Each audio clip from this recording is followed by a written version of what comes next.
Hello friends, welcome to my channel Truth and Belief. I have already discussed in my previous video the concepts of God and the definitions of religions. Today's my topic is the teaching of Upanishad. Upanishad is the holy book of Hinduism scripture.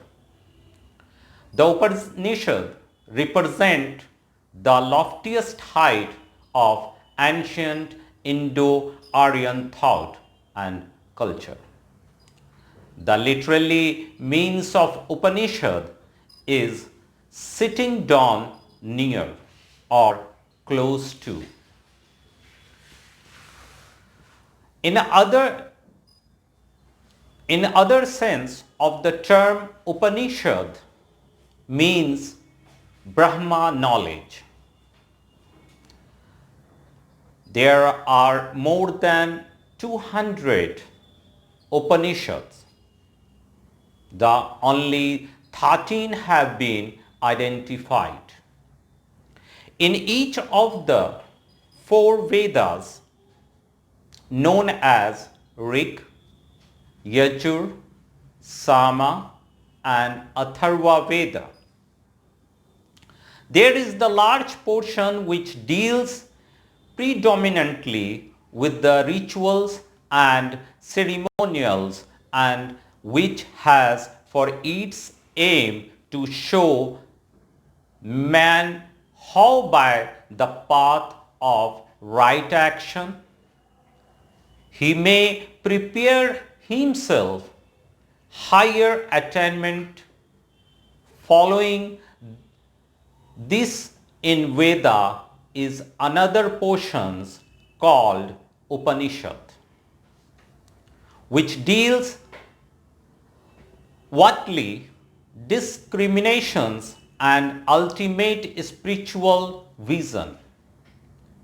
For this reason, the Upanishad are also known as the Vedanta, that is end or final goal of wisdom. Vedas have been divided in various ways. The two most general divisions according to subject matter are known as the Karma Kanda and Jnana Kanda. Vedas are the basic scriptures of the Hindus and their highest authority in all matters pertaining to religion and philosophy. The primary meaning of the name Veda is knowledge, super senses, wisdom, highest wisdom. The Hindu look upon this book with the highest reverence. My dear friends, I took this information from Upanishad, volume 1, translated by Swami Nikhilanand, Harper and Brother Publishers, New York. This book is translated of four Upanishads: Katha, Isa, Kena and Mundaka. They teach us the unity of existence, the non-duality of the Godhead, and the harmony of the religions. Swami Nikhilanand say that my literal translation of the text I have added profuse notes and expositions from the commentaries of Sri Shankaracharya, AD 788 to 820, generally called Sankara who is one of the foremost non-dualistic philosophers of India. The truth revealed are deeply mystical and yet they belong to the universal experience of humanity. The Swami Nikhilanand have written 2 chapters by way of introductions to this book. The first attempt to give general survey of the Vedic lecture and show the place of Upanishad therein. The second is devoted to discussion of Brahma or ultimate reality in the Upanishad. For many centuries before his time, Veda had been known and their injunctions had formed the basis of all Hindu philosophic thought, and all Brahmical existed in systematic form. They have been revealed by the Lord to certain holy men of the remote past who had purified their minds by the practice, self-control and concentration. The great teacher known as the Rishi or seer of truth. Sorry. Each of the 4 Veda fall into 2 sections, mantra and Brahma. The mantra is also called Samhita. It's 2 words. Sam means together and Hita means put, which means literally a collection of hymns or mantra used in the sacrifice. The full life period of an Indo-Aryan was divided into 4 stages, namely Brahmacharya, Grihastha, Vanaprastha and Sannyasa. The first stage was devoted to study. He learned the mantra and the Brahma section of Vedas. The second stage was devoted to household duties. The young man took wife. The third stage commenced when the hair turned grey and face began to wrinkle. The householder consigned the responsibility of the home to his children and retired with his wife into the forest. He was then known as Vanaparas or Aryanka portion of the Vedas, prescribed for him sacrifice by mediation. The final stage, sannyasa, he became sannyasi or wandering monk, free from worldly desire and attachment and absorbed in uninterrupted contemplations of Brahma. It was no longer to worship God by means of materials, articles, or even mental symbol.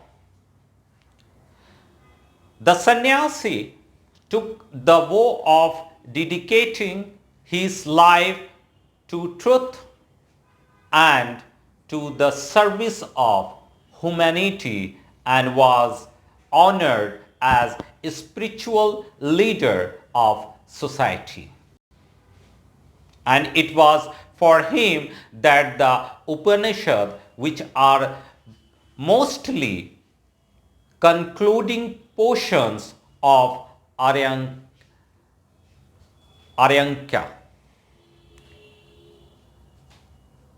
where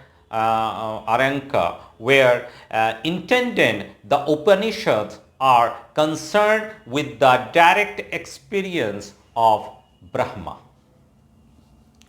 Aryanka is the Upanishad also called Vedanta. The orthodox Hindu view is that the Upanishad are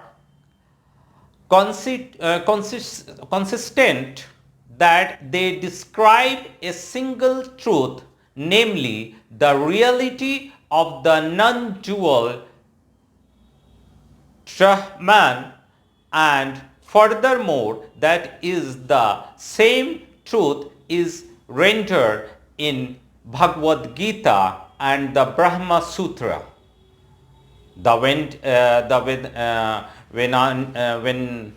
Vedantic philosophers support this conclusion by certain accepted means of proof. The subjected matter of the Upanishad is Brahma, the absolute which transcends time, space and causality, and cannot be comprehended by human thought or rendered in words. Brahma is beyond their grasp. Further, the Hindu philosopher admit different degree of power of comprehensions on the part of various peoples, and they formulate their instruction accordingly.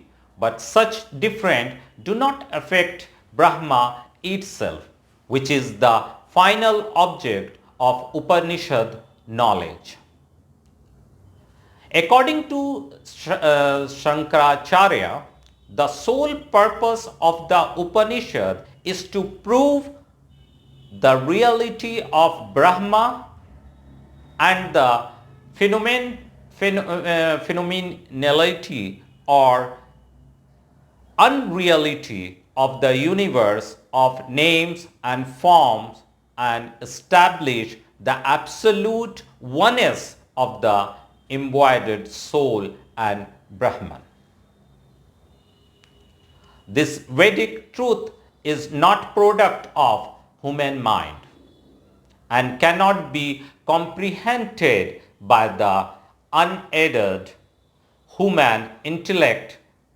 Only competent teacher thought through direct experience can reveal to the qualified student the true significance of the Vedas and fullness of their absolutely consistent truth.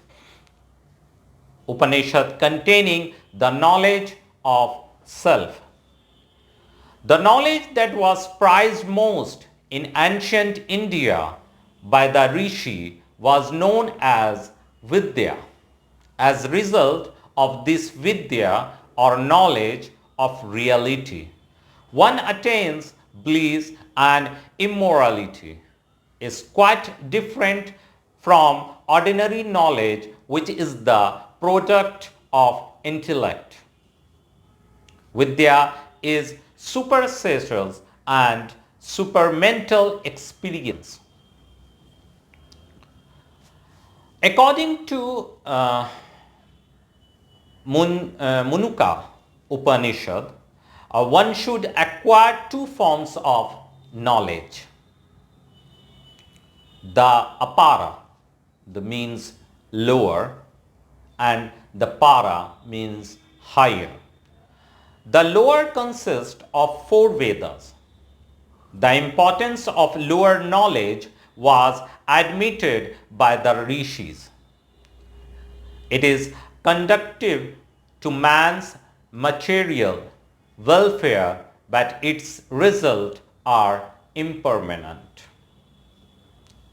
The higher knowledge is that by which the imprehensible substance was given the name of Brahma. Higher knowledge was also called Brahma Vidya. The knowledge of Brahma, and this is the knowledge to which was given the general name Upanishad. The Upanishad teach the truth unknown to the sense organs regarding living beings, jivas, the universe, Jagat, and God, Ishvara.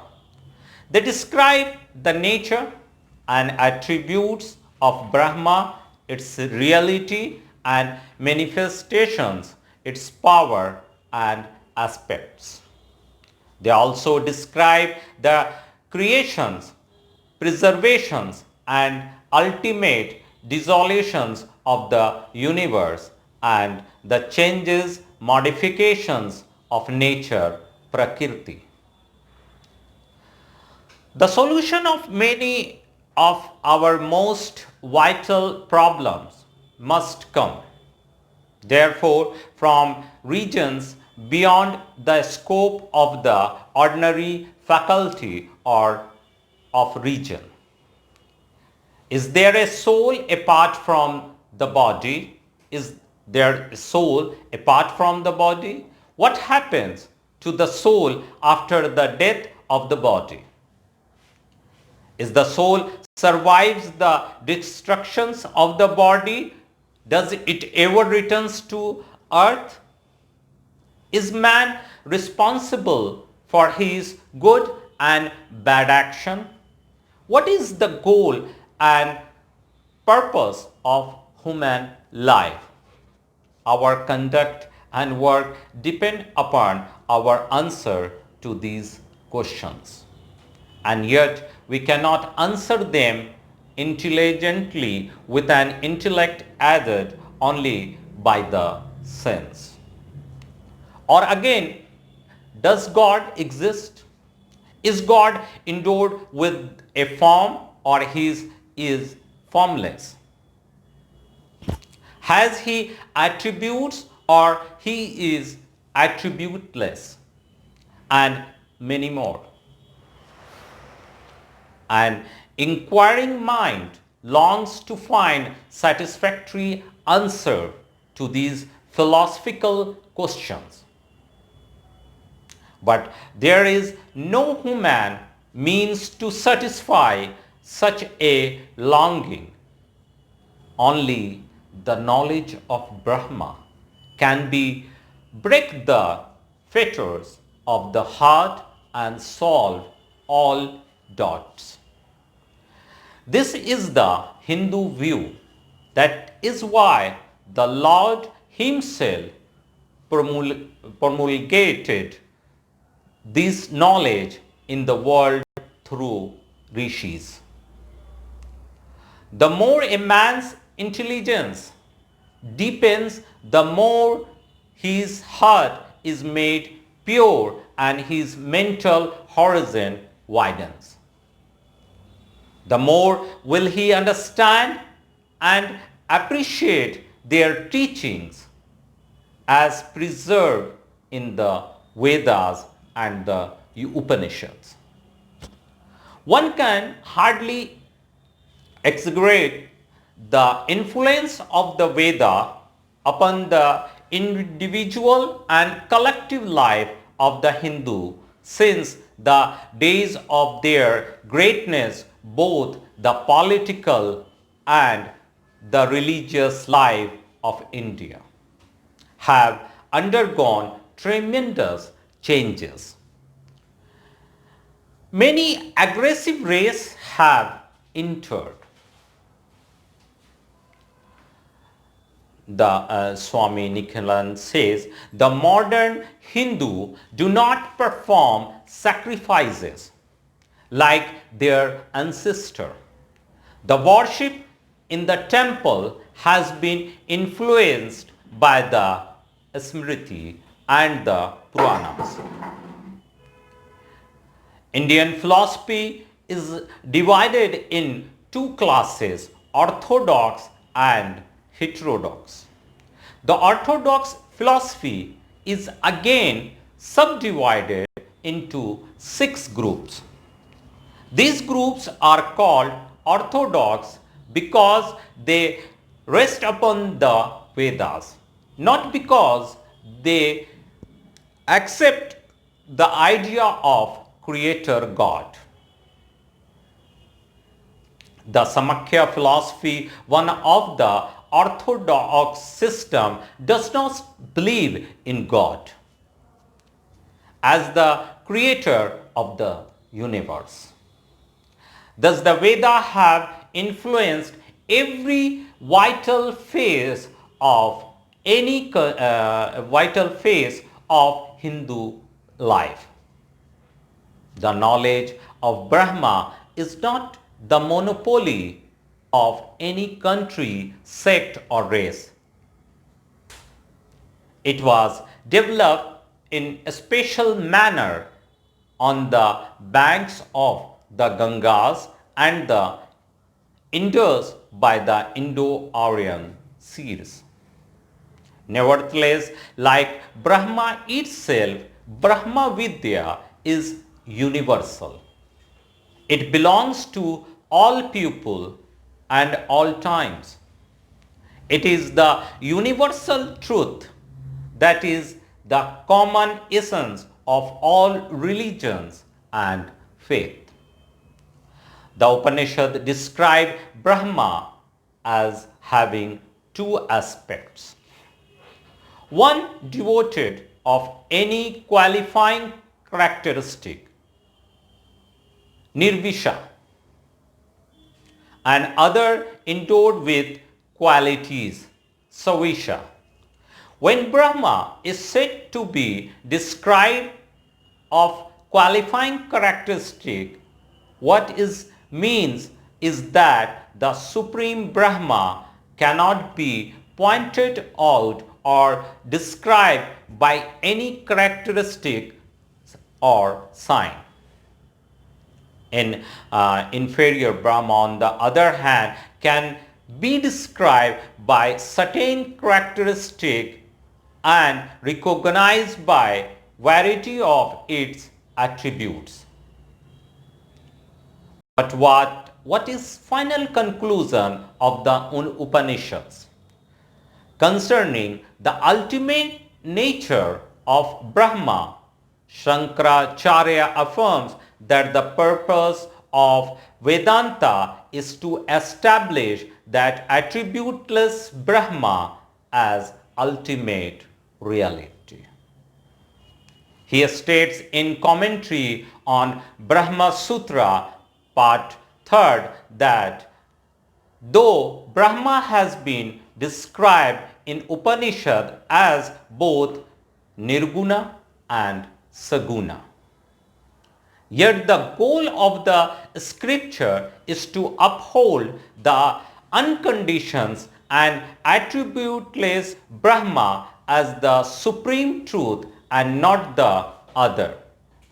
The Upanishads everywhere, when attempting to describe the ultimate nature of Brahma, have spoken of it as free of all the attributes, which is soundless, intangible, formless, undecaying. Sri Ramakrishna has said that all scriptures and statements of holy men have been polluted. Brahma alone remains unpolluted because no tongue has been able to touch it. Brahma cannot be attained by speech, by mind, or by eye. That is why the attributeless Brahma is explained sometime by silence. The 2 attributes, though opposed to each other, are valid from the relative standpoint. Brahma is the essence of subtle as well as of gross substance. But these attributes do not apply to the absolute Brahma. In the beginning, Brahma was all this. He was one and infinite, the Supreme Self. Is not to be fixed. He is unlimited, unborn, not to reason about, not to be conceived. What exists in a space can be measured, but Brahma is beyond a space and therefore immeasurable. Sometimes it is described as eternal, without beginning or end. The Brahma is free from all the transformations of birth, death, growth, decline, increase and decrease. The knowing self is not to born. It does not die. It has not to sprung from anything. Nothing has sprung from it. Birthless, eternal, everlasting, Brahma is one and without a second. Brahma is beyond time, a space and a solitude belong to Maya. Not only before certain, but always Brahma is pure consciousness, one and without a second. Nothing exists beside. There is no second things separate from it.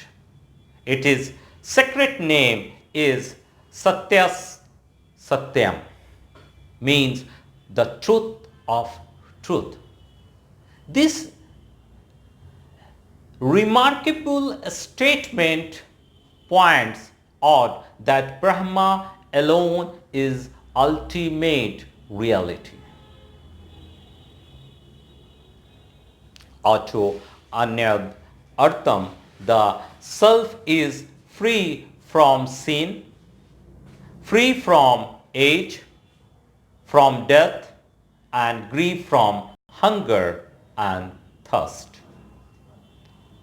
Imagining nothing but what it is, what it ought to imagine, and describing nothing but what it ought to describe. He is higher Lord. He is the supreme master of all beings, the guardians of all beings. Upanishads wants the relative words such as samsara or Maya is not Brahma or ultimate reality.